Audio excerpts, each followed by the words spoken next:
Gênesis 2:18. Disse mais o Senhor Deus: não é bom que o homem esteja só. Far-lhe-ei uma auxiliadora que lhe seja idônea.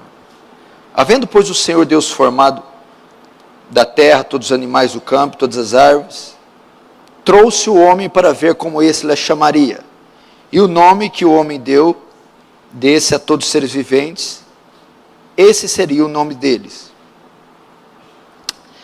Verso de número 20. Deu nome ao homem a todos os animais domésticos, às aves do céu e a todos os animais selváticos, para o homem. Todavia não se achava uma auxiliadora que lhe fosse idônea. Então o Senhor Deus fez cair pesado sono sobre o homem, e este adormeceu. Tomou uma das suas costelas e fechou o lugar com carne. E a costela que o Senhor Deus tomara ao homem transformou-se numa mulher, e lá trouxe e disse, lhe a trouxe. E disse o homem: esta afinal é osso dos meus ossos, e carne da minha carne. Chamar-se-á varoa, porquanto do varão foi tomado. Por isso deixa o homem o pai e a mãe, se une a sua mulher, tornando-se os dois uma só carne. Até aí, deixa aberto aí, fecha os olhos.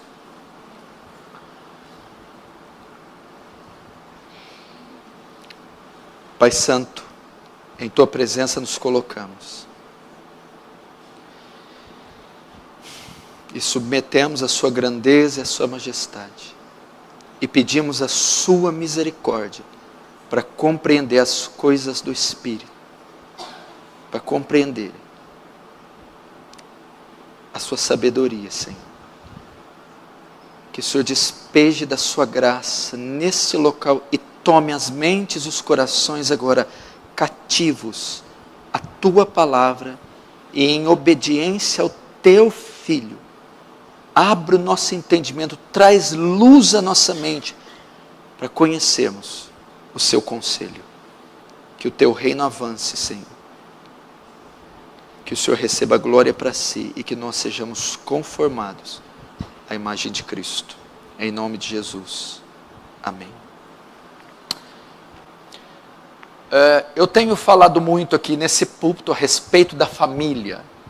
Nesses últimos tempos e do final deles que se aproxima, da volta de Jesus, a principal instituição a ser preservada, guardada, é a família.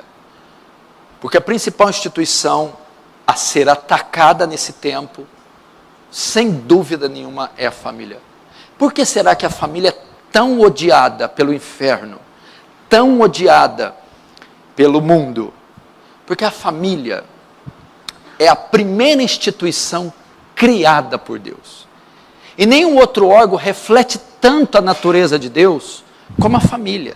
A família expressa, marido e mulher, a comunhão e a união que a Trindade tem entre si, Pai, Filho e Espírito. A família, ela ilustra o amor que Cristo tem pela igreja, o marido pela mulher, pelos filhos. Esta instituição é que mais manifesta o amor, o caráter, a triunidade de Deus. Deve ser por essa razão que o inferno odeia tanto a família e trabalha pesado para a sua destruição. E nós sabemos que a família se inicia no ato conjugal, se inicia com o matrimônio. Quando um homem toma uma mulher e esses dois se casam, ali nasce uma pequena célula chamada família. E é a célula mais importante do universo, da sociedade, da humanidade. É a família. E nesses últimos dias tem sido feito um ataque pesado contra as crianças, contra os jovens, contra a sexualidade do homem, contra os casamentos. Toda sorte de ideologias, ataques e afrontas vêm com só propósito: desacreditar essa instituição, acabar com ela, aniquilar ela.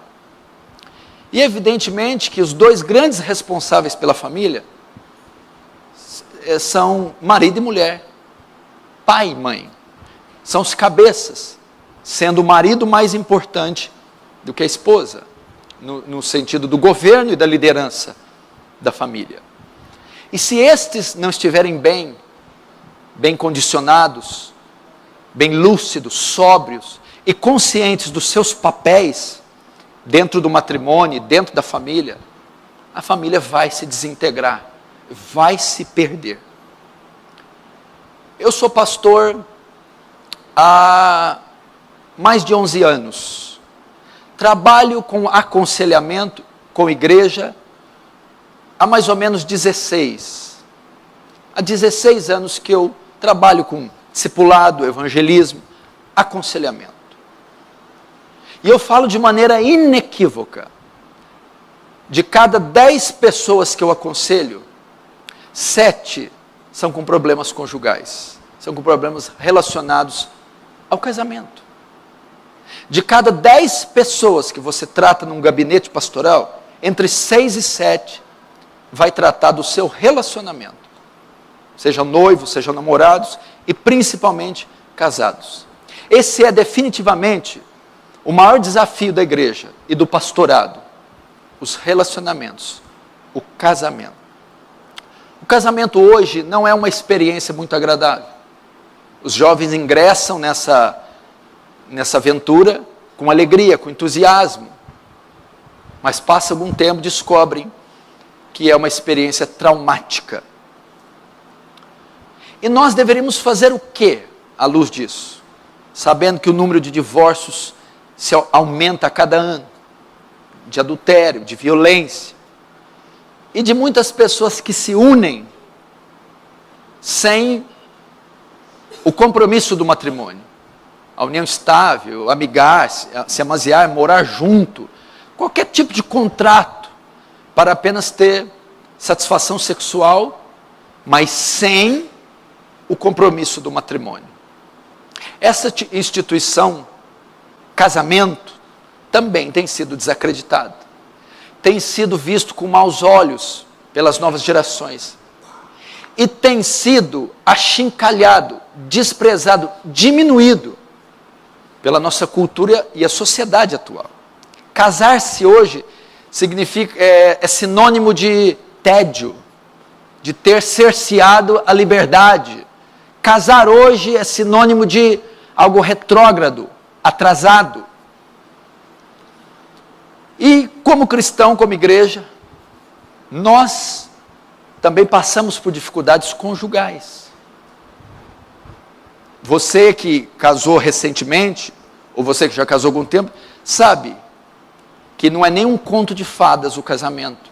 Logo nas primeiras semanas depois de casado, você vai vendo dos desafios, e que ele é muito mais difícil e desafiador do que você pensava. Casar-se não é apenas a união sexual, nem amorosa, nem é aquele encanto da paixão do solteiro. É um compromisso pesado do convívio a dois, é um compromisso de submissão mútua, de amor incondicional, de abnegação. Mesmo assim, ciente de tais coisas, muitos têm sofrido com o seu matrimônio. E como melhorar nosso casamento? Como compreender ele mais? Para que ele seja mais saudável, mais feliz. Nós temos que ir na fonte. Assim como você compra um aparelho doméstico, um objeto muito complexo, e você não vai conseguir fazer com que ele funcione bem sem ler o manual de instruções, o manual do fabricante. Porque ninguém melhor do que o fabricante, o designer, aquele que arquitetou tudo e criou, para te mostrar como aquilo funciona. Da mesma maneira, você tem que ir no construtor, no artífice do casamento. O casamento é a instituição mais antiga da terra. O casamento antecede a cultura, antecede a sociedade, antecede a religião. O casamento nasceu no céu, não nasceu na terra. O autor do casamento, o juiz de paz, quem criou um para o outro e os casou, foi Deus. Você deve então, para saber como um casamento funciona, não ir às ciências humanas, não consultar Freud, não consultar Lacan, não ir na psicanálise, não ir nos gurus das ciências sociais. São só especulações. Não foram eles o autor do homem. Eles não conhecem a biologia, a psique, eles não conhecem a fisiologia profunda do homem. Eles não conhecem a psique da mulher. Eles não conhecem essa instituição em todos os seus nuances. Deus conhece. Deus é o autor do casamento. Então você tem que ir para o manual de Deus. A palavra de Deus tem a resposta para o perfil do casamento saudável. Você deve recorrer à palavra, os preceitos da palavra, os decretos da palavra sobre o casamento. E ao seguir esses preceitos, então o seu casamento vai começar a se desenvolver, a amadurecer, tomar a forma de um casamento bíblico, saudável, que fará tanta vontade de Deus, como trará a você completude, prazer, felicidade, sem descartar, lógico, os embates e os contratempos, que todos os casais, por mais bíblicos que sejam, vão ter. Um pastor dos Estados Unidos, teve uma época da igreja que quando ele chegou na igreja, ele pegou uma igreja com 4.000 membros. E ele percebeu que nessa igreja de 4.000 membros, tinha 3.000 solteiros. 3.000 solteiros. Ele ficou impactado com isso. Ele quis entender o que estava acontecendo com aquela cidade ou com aquela igreja, porque com uma igreja de 4.000 membros, tinha só 1.000 casados e 4.000 solteiros. É por causa da ideia moderna que se tem de casamento. Que o casamento hoje é uma experiência traumática. E ele fez algumas pesquisas sobre o casamento. E uma das razões, foi constatada desse aumento de solteiros, de pessoas que querem viver sem o compromisso do matrimônio. Alguns comentários que ele colheu de jovens solteiros foi esse: o casamento cerceia a identidade individual e oprime as mulheres. O casamento reprime a paixão e não se ajusta adequadamente à realidade psicológica. O casamento é um simples pedaço de papel que serve apenas para complicar o amor. É assim que os jovens de hoje estão vendo o casamento. É por essa razão que essa instituição está sendo desacreditada, por conta das ideologias acerca do casamento. Vamos ver mais aqui alguns números para você entender como o casamento está sendo visto hoje. Nos Estados Unidos, o índice de divórcio quase dobrou da década de 60 para cá. Em 1970, para você ter uma ideia, escute, 89% de todos os nascimentos vinham de famílias de pais casados. Então 90% das pessoas que nasciam, os bebês, vinham de famílias de pais casados, marido e mulher, vinham do casamento. Hoje esse número caiu para apenas 60%. Ou seja, só 60% das pessoas que nascem vêm de casais casados. A maioria vem de pessoas, mães solteiras, sem o compromisso do matrimônio. Mais significativo ainda é o fato que 72% dos adultos norte-americanos eram casados na década de 60, enquanto que em 2008 apenas 50% eram. Ou seja, a porcentagem de pessoas solteiras é a mesma de pessoas casadas. 50% da população americana solteira. O que significa? Que as pessoas não têm interesse por essa instituição. Não têm interesse pelo matrimônio. Como eu disse, acham uma coisa que não trará benefício a eles. Tudo isso reflete, olha lá, a desconfiança e o pessimismo crescentes acerca do casamento em nossa cultura, especialmente entre os mais jovens. Para eles, a probabilidade de ter um bom casamento não é grande, e mesmo que a união seja estável, isso não descarta a possibilidade de se separar. A frase que se diz nos Estados Unidos hoje é essa: você quer ser solteiro e solitário ou casado e entediado? Essa é a ideia. O que você prefere, ser solteiro e solitário ou casado e entediado? A visão do casamento para eles é um tédio, é uma coisa ruim. É por isso que muitos procuram um meio termo entre casamento e meros encontros sexuais, ou seja, a coabitação com um parceiro sexual. Essa prática tem crescido exponencialmente nos últimos 30 anos. Hoje, mais da metade de todos os casais vivem juntos antes de se casar. Se ajuntam sem o contrato, sem ingressar no matrimônio. Em 1960, isso quase nunca acontecia. Hoje, 25% de todas as mulheres solteiras entre 25 e 39 anos moram com um parceiro. E ao beirar 40 anos, 60% das mulheres já teve essa experiência.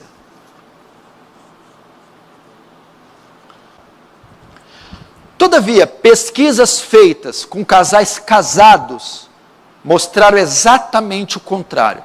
Presta atenção, eu vou ler alguma coisa rápida sobre os benefícios de ser casado.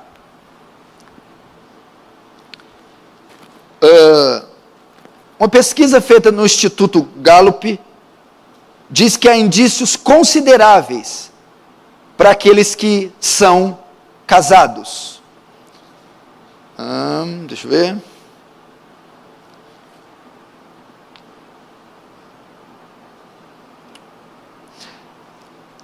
Estudos apontam para benefícios econômicos surpreendentes do casamento. Um levantamento de dados associado à aposentadoria, realizado na década de 90, mostra que indivíduos casados com o mesmo cônjuge por vários anos tinham 75% mais recursos ao se aposentar do que aqueles que nunca haviam se casado, ou que haviam se divorciado e não tinham se casado novamente. Mais impressionante ainda é que homens casados ganham de 10% a 40% mais que homens solteiros, com o mesmo nível de instrução e histórico profissional semelhante. Por quê? Em parte isso se deve ao fato de pessoas casadas apresentarem melhor saúde física e mental. Ademais, o casamento é um excelente amortecedor, que ajuda os cônjuges a lidar com decepções, doenças e outras dificuldades, coisa que o solteiro não consegue lidar. A pessoa casada recupera o equilíbrio mais rapidamente que a solteira. É provável, contudo, que essa renda mais alta também seja resultante daquilo que os estudiosos chamam de normas sociais conjugais. Para dar um exemplo, pessoas solteiras podem gastar de forma imprudente, de acordo com os próprios caprichos, sem ter que prestar contas a ninguém. Os cônjuges, porém, ajudam um ao outro a poupar, investir e adiar a autogratificação. Não há nada melhor para amadurecer o caráter do que o casamento. Então, o que você viu aqui? Nós temos provas que essa visão da sociedade moderna, dessa instituição casamento, é mentirosa e é equivocada. O casamento faz bem. O casamento é instituição divina. O casamento melhora e aprimora a sociedade. O casamento melhora e aprimora o indivíduo. Mas qual é o propósito do casamento? Vamos entrar no texto que eu li. Olhe para mim. Você vai ver no capítulo 2, verso 18, que eu li, Deus ali institui o casamento, quando ele cria Eva.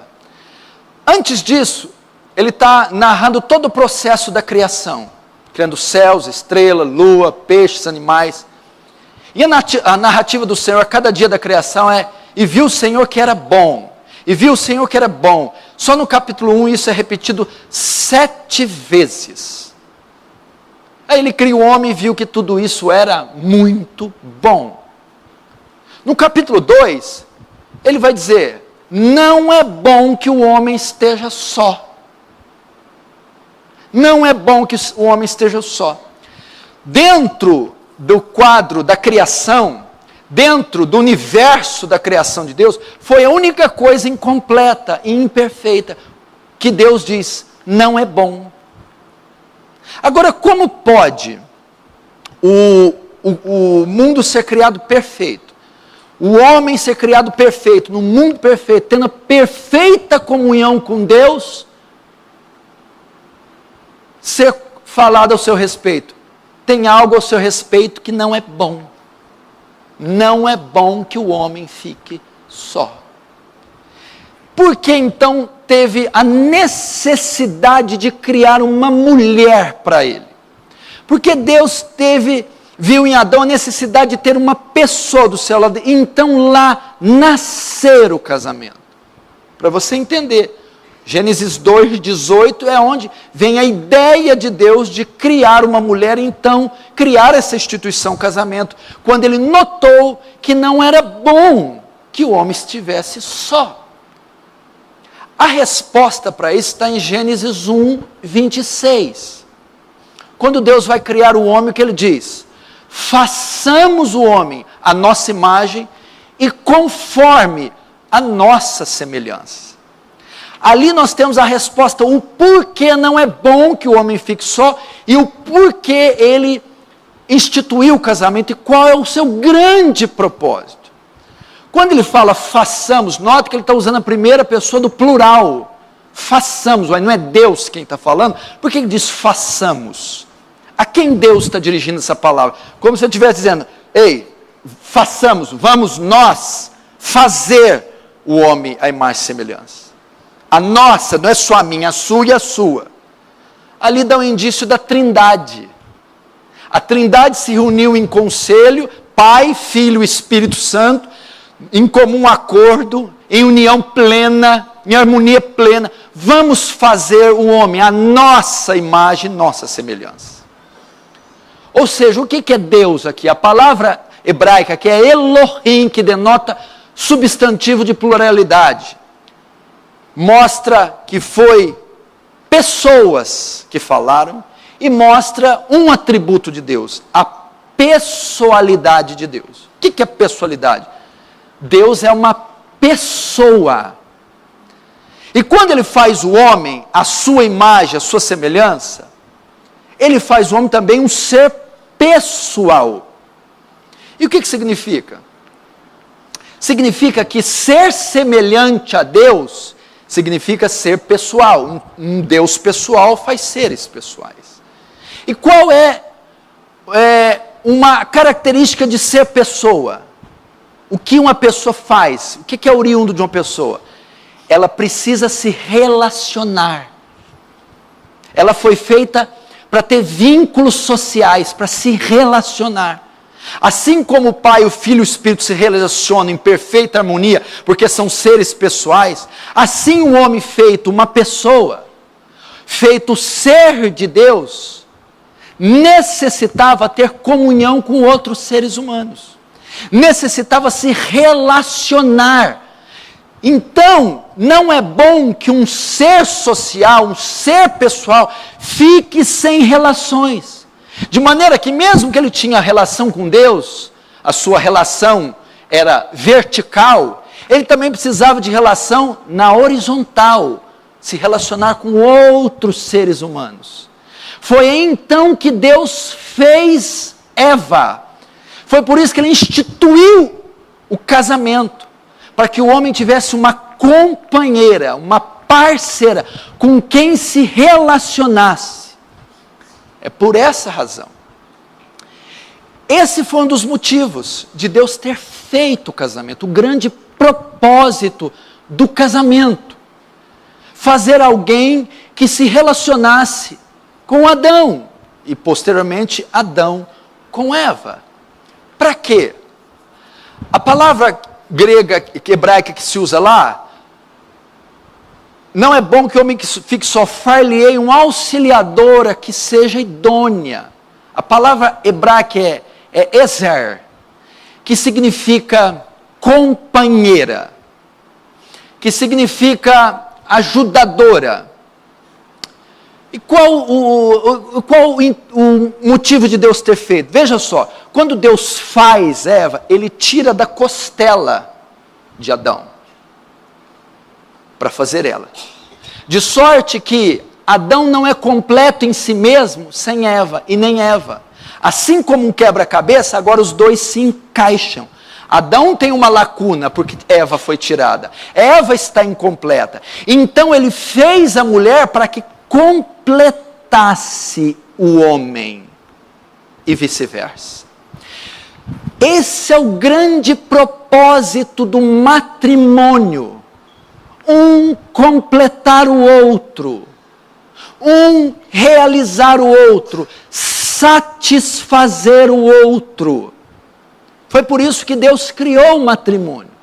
Quando Ele faz Eva, não foi apenas Eva feita para os serviços, os cuidados e o bel prazer de Adão.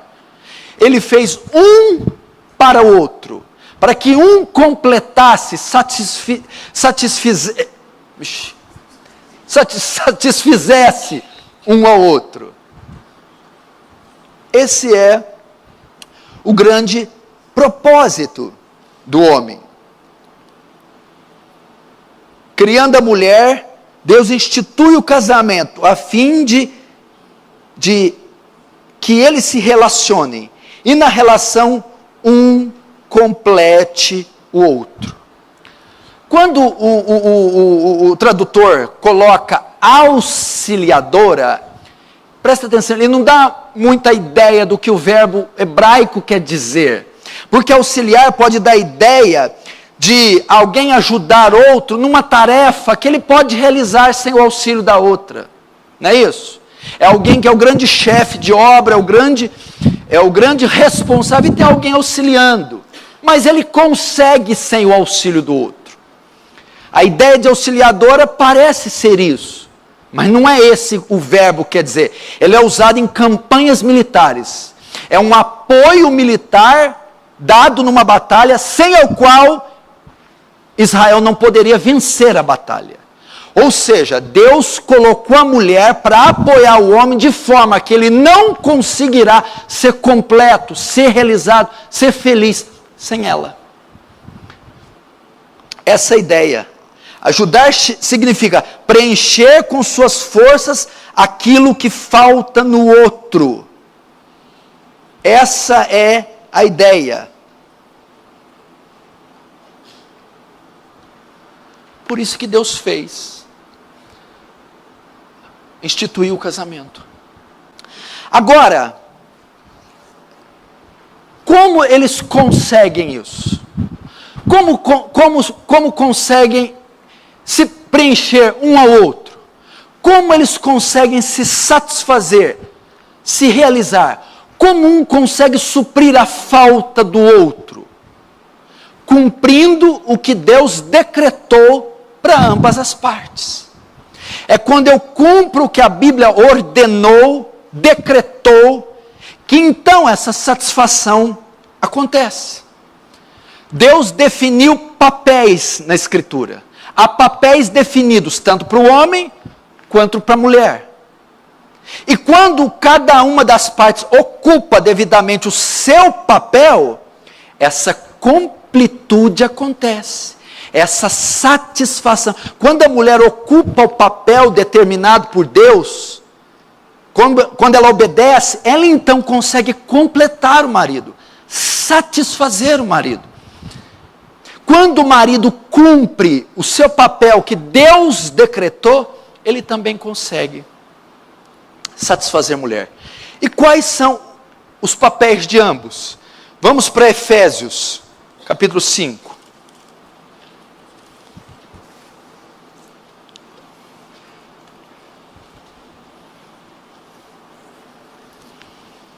Efésios capítulo 5.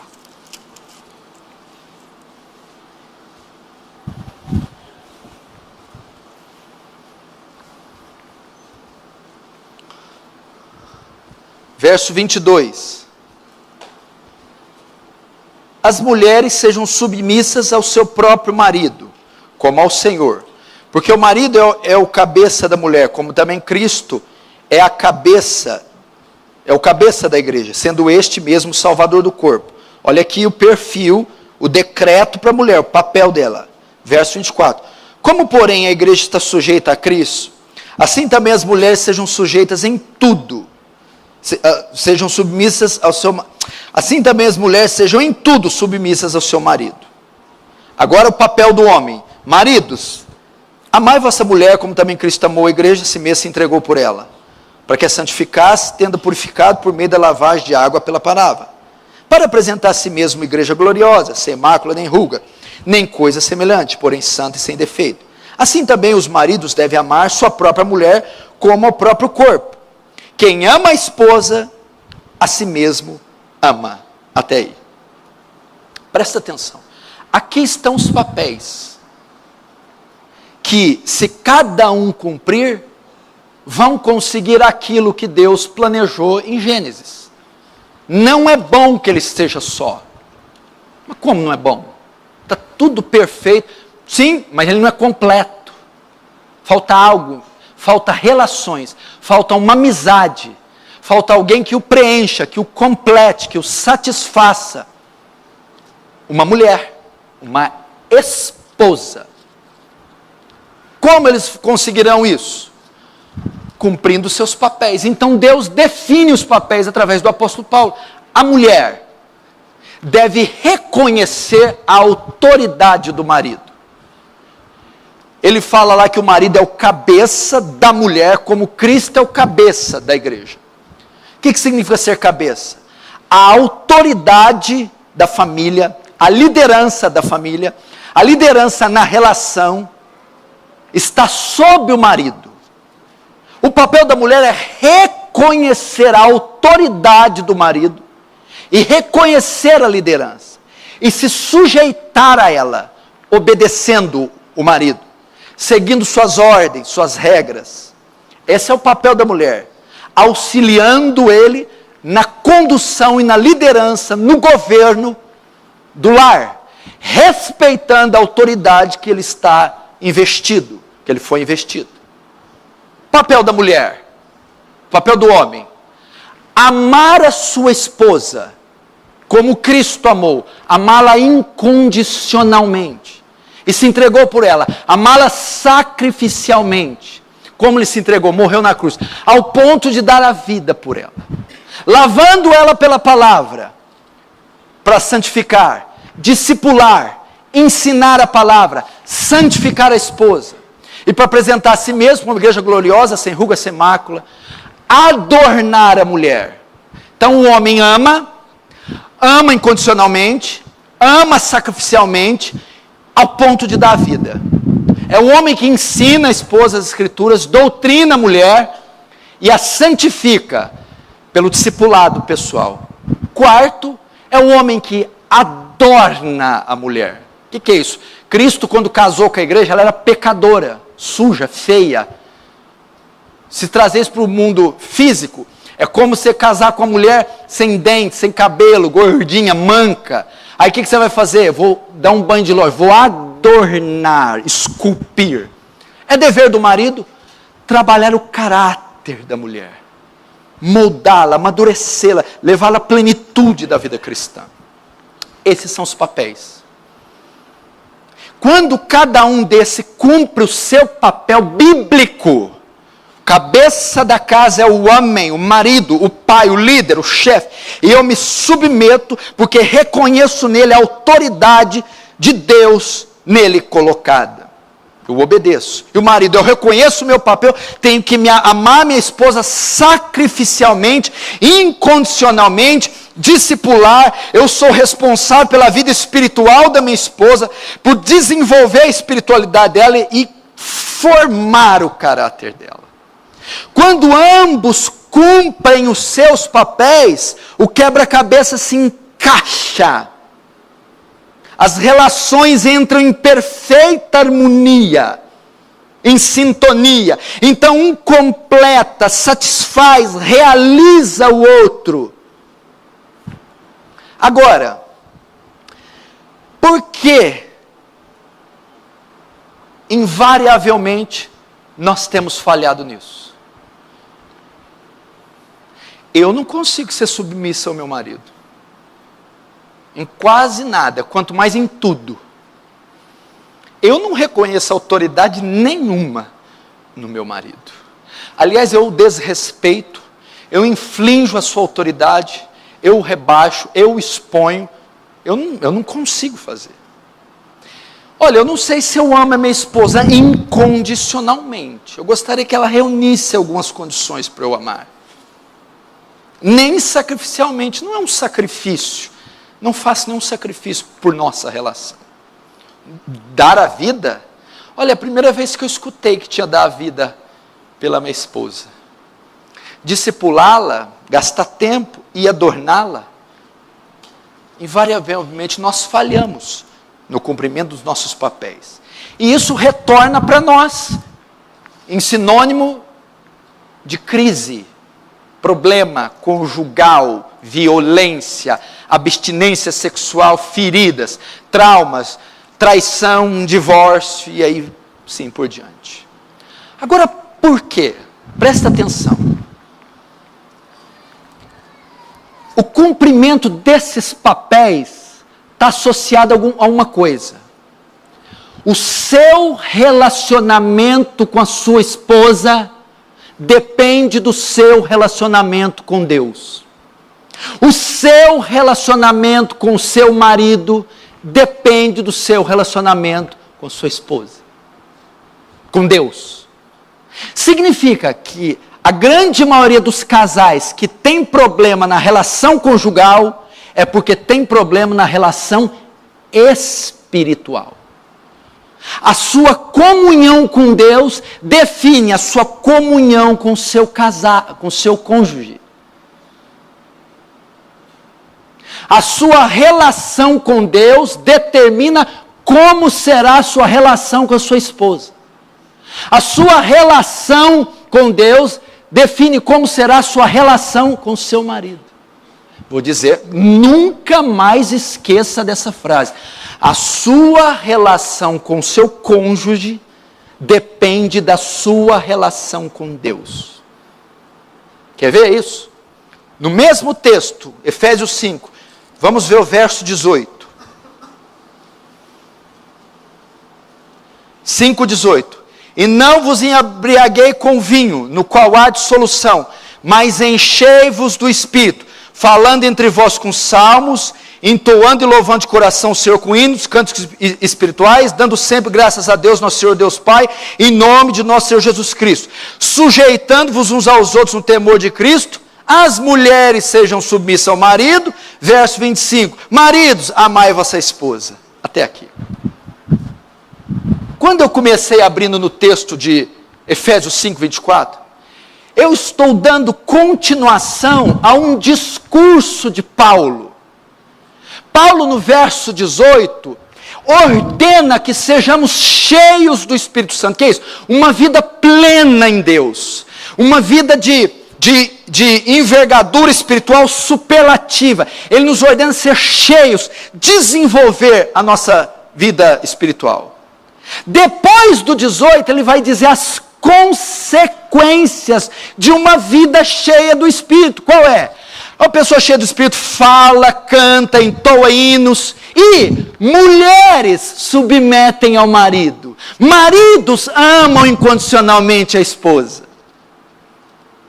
O cumprimento do dever bíblico de ser esposa e ser marido só pode ser cumprido se ambos estiverem cheios do Espírito Santo. Ou seja, a sua comunhão com Deus tem que estar em dia, plena, e a sua comunhão com Deus refletirá na relação com a esposa, na relação com o marido. Quando Paulo cita, mulheres, submetam os maridos, maridos, amais vossas esposas, Paulo está dando sequência num discurso, ele está dizendo, quais são as características de uma vida cheia do Espírito? As consequências de uma vida cheia do Espírito. A mulher cheia do Espírito vai submeter ao marido. O marido cheio do Espírito vai amar incondicionalmente a mulher. Aqui aponta para duas coisas. Primeiro, a conversão. Ninguém poderá cumprir isso aqui se não tiver o Espírito, se não for convertido. Essa é uma das razões de talvez você sofrer tanto.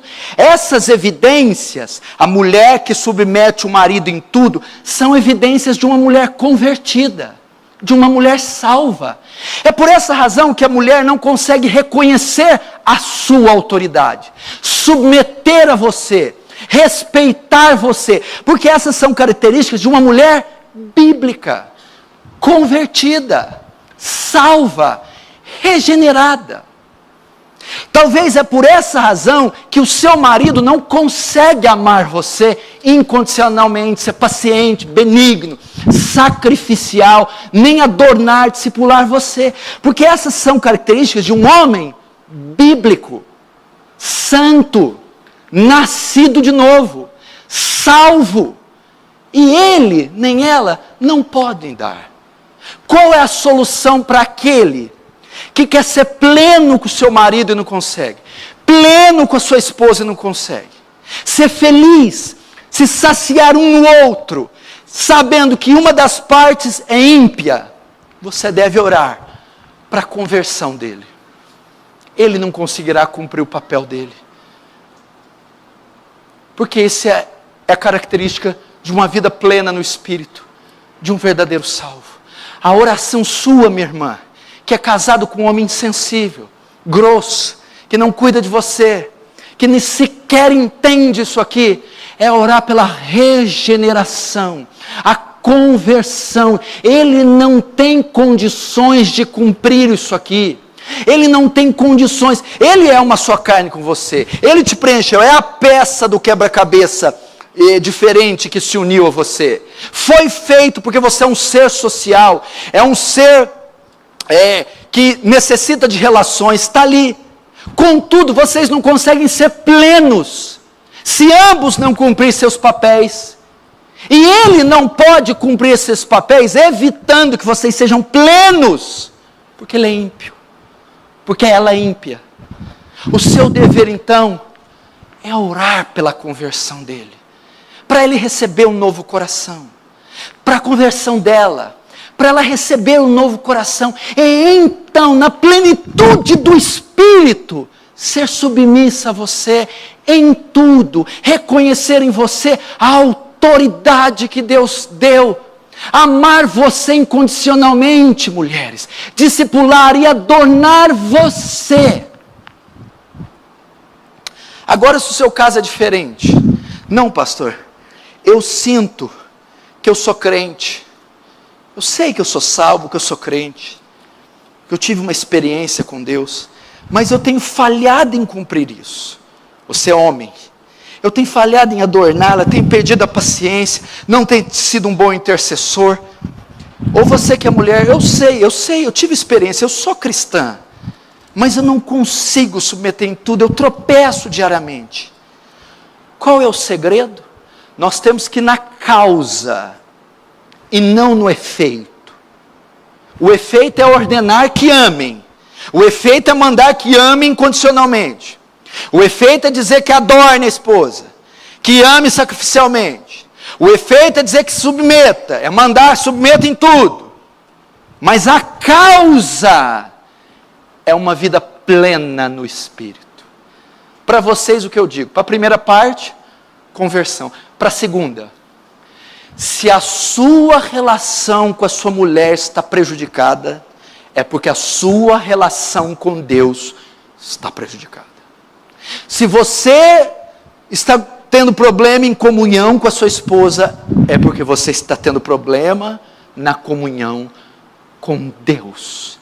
Porque a sua comunhão com Deus, a sua vida com Deus, refletirá na sua comunhão com a esposa, na sua comunhão com o marido. Esses decretos para o ofício de esposa e marido são consequências de uma vida cheia do Espírito Santo, santificada, morta para o mundo, mortificação da carne, mortificação do pecado, mortificação do velho homem, leitura das Escrituras, oração, jejum, busca, enchimento do Espírito, que se manifestará em submissão, perdão, reconciliação, amor. Você quer ver isso? Como você entende isso? O que tem a ver o ministério? O que tem a ver ser cheio do Espírito Santo com amar minha esposa? O que tem a ver ser cheio do Espírito Santo com obedecer o meu marido? Para isso você tem que entender o ministério do Espírito Santo. Paulo aqui sabia o que estava escrevendo. Ele escreveu com a precisão de um cirurgião. Ele sabe o que está fazendo.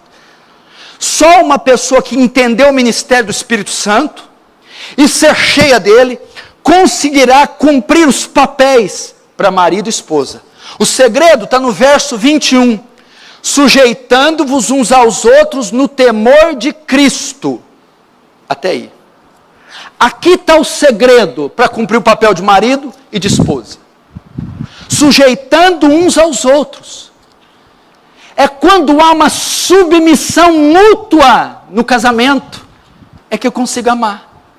É quando o egoísmo é quebrado e o orgulho. O Espírito Santo, a primeira evidência de uma vida cheia do Espírito Santo, é que ele quebra o orgulho e quebra o egoísmo do marido. E faz com que o marido sujeite-se à mulher. A primeira obra de uma vida cheia do Espírito Santo é que ele quebra o orgulho e ele quebra o egoísmo da mulher e faz com que ela se sujeite ao marido. Essa é a obra do Espírito Santo. Quer ver? Põe o dedo aí para você entender isso aqui. Põe o dedo aí e vai lá para João. Nós vamos saber o ministério do Espírito Santo. João 14. Depois você volta lá, fica com o dedo em Efésios. João 14, verso 15. João 14, verso 25. João 14, 25. Isto vos tenho dito, estando ainda convosco. Mas o Consolador, o Espírito Santo, a quem o Pai enviará, olha o ministério do Espírito Santo, a obra dele. A quem o Pai enviará em meu nome, esse vos ensinará todas as coisas. E vos fará lembrar tudo o que vos tenho dito. Agora o 16. João 16, verso 13. Quando vier, porém, o Espírito da verdade, ele vos guiará toda a verdade, porque não falará por si mesmo, mas dirá tudo o que tem ouvido e vos anunciará as coisas que hão de vir. Ele me glorificará, porque há de receber tudo que é meu, e vou-lo há de anunciar. Até aí. Este é o ministério do Espírito Santo. Alguém pensa que o Espírito Santo veio para fazer os outros lá em língua, profetizar, rolar no chão? Não, o Espírito Santo, aqui é a obra dele. Ó. Quando ele vier, ele, o Espírito Santo, vos fará lembrar tudo o que eu tenho dito. Ele me glorificará e anunciará tudo ao meu respeito. Significa o quê? Que o Espírito Santo, ele revela ao nosso coração a obra de Jesus, a cruz de Jesus, o propósito da redenção. Esse é o principal ministério do Espírito Santo. Revelar Cristo a nós, a redenção, a expiação, a morte, a crucificação. E o que isso tem a ver com o relacionamento? É a relação de Cristo à igreja. Cristo naquela cruz se entregou, se sujeitou, se submeteu aos pecadores, à igreja. Alguém cheio do Espírito Santo se submeterá às necessidades da esposa, às fraquezas do marido, sujeitará a autoridade, se abnegará. É o que está no verso 21. Um homem cheio do Espírito Santo, assim como Jesus se sujeitou, assim como Jesus se entregou, assim como Jesus se despojou, assim como Jesus morreu na cruz por alguém. Assim, sujeitai uns aos outros. A esposa, o marido. Como? Amando ela incondicionalmente. Porque Cristo amou os pecadores incondicionalmente. Salvando ela, como Cristo salvou ela. Lavando-a pela palavra, como Cristo santifica a igreja pela sua palavra. Adornando ela, como Cristo na união com Ele, conforma ela a sua própria imagem. Esse é o ministério do Espírito Santo. Sujeição, abnegação.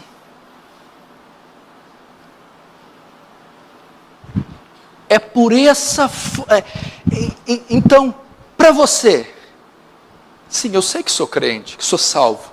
Estou tropeçando aqui. Falta ser cheio do Espírito Santo. Falta ser cheio de abnegação, cheio de amor incondicional, cheio de submissão, cheio de misericórdia. E como eu consigo isso? Sendo cheio do Espírito Santo. Sendo cheio do Espírito Santo. Sendo cheio do Espírito Santo. Então, para os casais que têm dificuldade, pode ser porque uma das partes, ou ambas, não são salvas. Não nasceu de novo. Nem tem habitação do Espírito. Sem o Espírito, sem a plenitude do Espírito, você não pode fazer isso. Quanto mais sem o Espírito. Não tem jeito de sujeitar em tudo o marido, se não for convertido. Busque a sua conversão. Busque nascer de novo, receber um novo coração, ser regenerado. E então, na plenitude do Espírito, ser uma esposa bíblica, submissa, honrosa, e que reconhece a autoridade de Deus no marido, a liderança, o governo, e o faz com amor, faz com abnegação, porque o Espírito de Cristo, abnegado, submisso, o que ofertou a própria vida, está em você.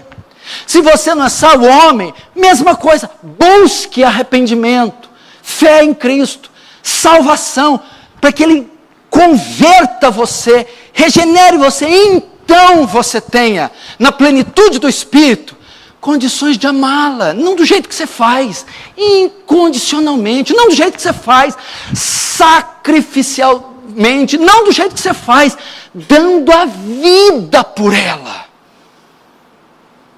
Ah, mas eu já sou crente, tenho falhado. O problema está na causa. Qual é? Sua relação com Deus. Sua relação com Deus. Por quê?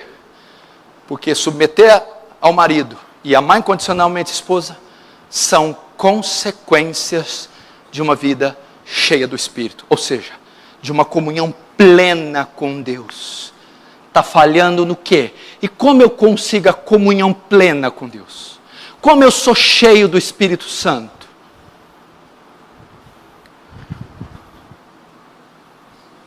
Oração, jejum, estudo da palavra, santificação, mortificação do pecado, separação do mundo, vida com Deus.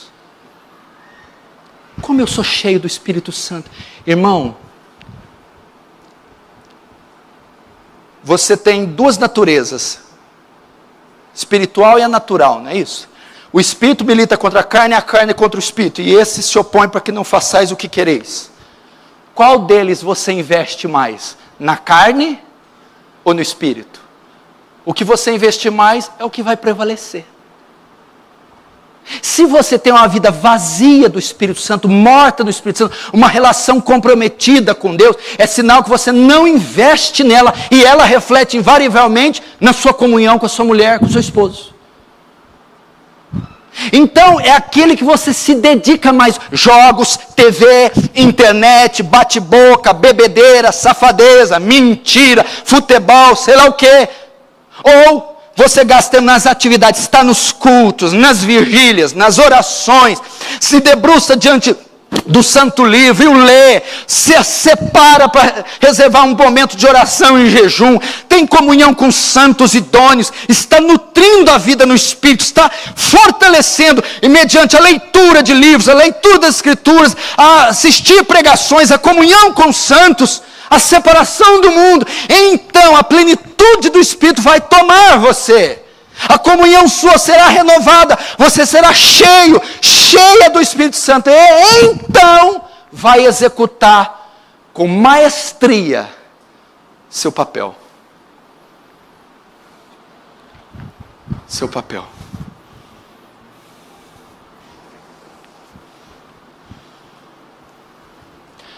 O senhor está querendo dizer, entre aspas, o quê? Que o crente carnal vai sofrer mais. Vai ter mais dificuldade. E vou te dizer mais, olha aqui para mim, para todos os solteiros aí, recém-casados, que estão pensando em casar e que estão há muito tempo em casar. Eu li dados aqui para você, não pensa que casamento é bolinho, porque não é não. Paulo diz, e fica aqui claro, aquele que está solteiro, aquele que não casou, fique como eu. Mas se casar não peca. Mas saiba que se casar, os tais terão tribulação na carne. É guerra, filho. É um desafio extraordinário a vida conjugal. É guerra. E se você não desenvolver sua comunhão com Deus, ela não afetará sua comunhão com a sua esposa, ou sua comunhão com seu marido. Você precisa disso para cumprir seu papel. Como eu começo, pastor? Não está na hora de confessar? Eu sou incrédulo. Eu sou incrédula. Arrepende-se. Confesse seus pecados. Peça a Deus um novo coração. Regeneração. Para que então você consiga praticar isso. O que eu faço? Eu sou crente, mas não estou conseguindo executar isso. Vai começar a vir na igreja mais vezes?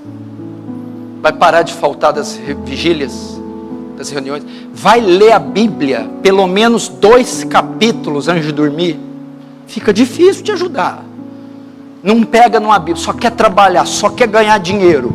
Falta de tudo quanto é culto, não tem compromisso, não jejua faz 5 anos. Como é que faz? Não tem mágica, filho. É uma guerra, meu irmão. E nessa guerra, se você vacilar, Satanás dá a volta por cima. Vai ter traição, vai ter divórcio. O inferno entra e faz um rombo na tua vida. Cuida dessa mulher. Exerce a sua função, recorre à graça de Deus, ajoelha, prostra, chora, pede para Ele te encher do amor dEle, da graça, da misericórdia, da sabedoria, porque essa mulher merece ser tratada melhor do que você está fazendo. Discipule-a, ame-a, entregue a sua vida por ela, cuide desse grande tesouro que Deus te deu. Mesma coisa as mulheres. Você precisa reconhecer a autoridade deste homem, respeitá-lo como homem de Deus, como seu cabeça, seguir as ordens que Deus está te dando através dele. Mas faça isso recorrendo à graça de Deus. Seja cheia do Espírito Santo, seja cheio de Deus, para que a natureza de Cristo, sacrificial, doadora, generosa, abnegada, se manifeste na vida cotidiana do casal. Porque a obra do Espírito Santo do crente consiste nisso: apontar Cristo, glorificar Cristo, mostrar a obra de Cristo. E qual foi a obra de Cristo? Amor sacrificial. O que você acha que está querendo dizer com isso, Paulo? Meu filho, muitas vezes é um sacrifício aguentar a esposa, aguentar o marido, fases da vida. são difíceis, isso requer sacrifício, mas isso não é pecado, não quer dizer que está algo errado, está dentro do pacote, é um sacrifício. Suporta, carrega 2 milhas, releva, perdoa, se rebaixa, mas salva o teu casamento.